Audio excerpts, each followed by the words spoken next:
Have you ever dreamed of owning a piece of a giant skyscraper? Or maybe a huge shopping mall, but, without the multi-million-dollar price tag and definitely without the late-night calls about a broken toilet? Well, that's exactly the promise of a really powerful investment tool called a real estate investment trust, or REIT. So let's break down how they actually work. This quote just completely nails the core idea. For the longest time, profiting from big-time real estate was a game for the ultra-wealthy. For everybody else, it meant you had to be a hands-on landlord. REITs were designed to totally separate the investment from all that operational hassle, to let you own the asset, not the problems. So this is the big question, right? Traditionally, real estate investing is behind this huge wall. You need a ton of cash, you got to be an expert manager, and your money is locked up for years. How do you break down those walls and open up this super important asset class to the average investor? And that brings us right to our first section. Before REITs came along, the world of commercial real estate was basically a private club. You needed millions just to get a seat at the table. And once you were in, you were running a really complex business. It wasn't exactly something you could just do on the side. And here is the absolutely elegant solution: the REIT. The easiest way to think about it is like a mutual fund, but for property. It's a company that does one thing. It owns and operates a whole portfolio of income-producing real estate. We're talking apartment buildings, office towers, data centers, you name it. You buy a share in that company, and bam, instantly you own a tiny piece of all of those properties. And this isn't some brand new idea. The legal framework for REITs was actually set up way back in 1960. But since then, oh man, the industry has just exploded into a multi-trillion-dollar global market. And today, REITs are more important than ever because they're financing the physical backbone of our digital economy, everything from e-commerce warehouses to the data centers that power AI. So what actually makes a company a REIT? It's not just a name they can slap on. To get the huge tax advantages that make this whole structure work so well, a company has to play by a very strict set of rules from the IRS. These rules are designed to make sure a REIT operates exactly as it's supposed to, as a way for the public to passively invest in real estate. These ownership rules are all about preventing anyone from gaming the system. The IRS says a REIT has to have at least 100 different shareholders. And on top of that, they use something called the 550 test, which just means no 5 people can own more than 50% of the company. The whole point is to make sure REITs are truly public investments, not just some private tax shelter for a handful of insiders. And here we see the key operational tests. The IRS has these strict guardrails to make sure a REIT is exactly what it says it is. The 275% tests basically force the company to keep the vast majority of its assets and its income tied directly to real estate. And that 95% passive income test is crucial. It stops a REIT from, say, operating a hotel chain. They have to be landlords, not hotel managers.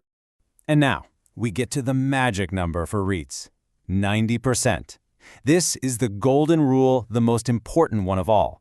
By law, a REIT must pay out at least 90% of its taxable income to its shareholders as dividends every single year. That is not a suggestion. It's a hard requirement. And that 90% rule has a massive, massive consequence. See, unlike a regular company that can just save up its profits to expand, a REIT can't just build up a big pile of cash. If it wants to buy a new building or develop a new property, it has to go back to the capital markets and raise money, either by selling new stock or by taking on debt. It makes them incredibly disciplined with their money. Okay, so that's how they're built. But let's get to the part we all really care about, right? How do you, the investor, actually make money? Well, the returns come in a few different forms, and it really depends on the type of REIT you own. REITs basically come in 2 main flavors. First, you've got equity REITs, which is what most people think of. They own the actual physical properties and they collect rent. Their biggest risk? An economic downturn. Then you have mortgage REITs, or MREITs. Now these guys don't own the buildings, they own the loans on the buildings. They make money on the spread. That's the difference between the interest they get on the mortgages they own and the cost of their own borrowing. This makes them super sensitive to changes in interest rates.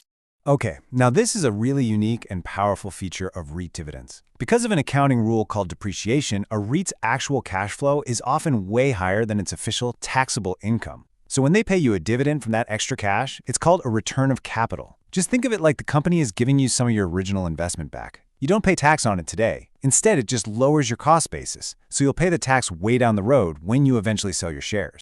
And speaking of taxes, REITs come with a pretty significant advantage for a lot of investors.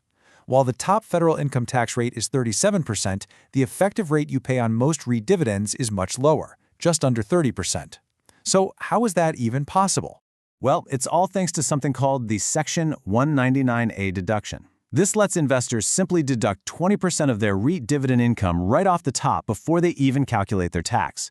And what's really important here is that this major tax benefit, which used to be temporary, has now been made permanent. That's a huge deal. So, you've decided you want to invest in REITs. The next logical question is, which kind? It's not just one single market. Investing in REITs gives you access to this incredible universe of different property types, and each one has its own unique story. I mean, just look at the variety here. You can invest in industrial REITs, which own those massive warehouses that fuel all of our e-commerce habits.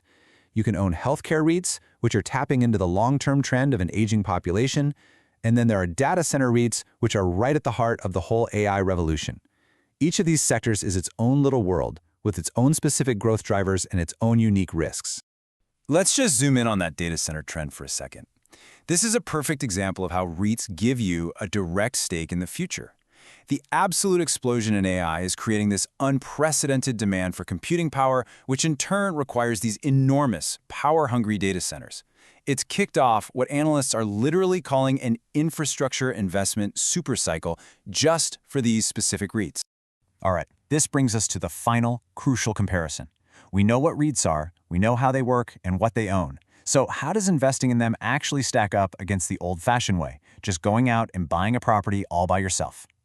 Let's just lay out the fundamental trade-offs here. With a REIT, you get liquidity, a low cost of entry, and instant diversification. You can buy and sell shares as easily as any stock. With direct ownership, it's pretty much the opposite. Your capital is tied up, the entry cost is huge, and all your risk is piled into one single property. But the major benefit, of course, is you get total control.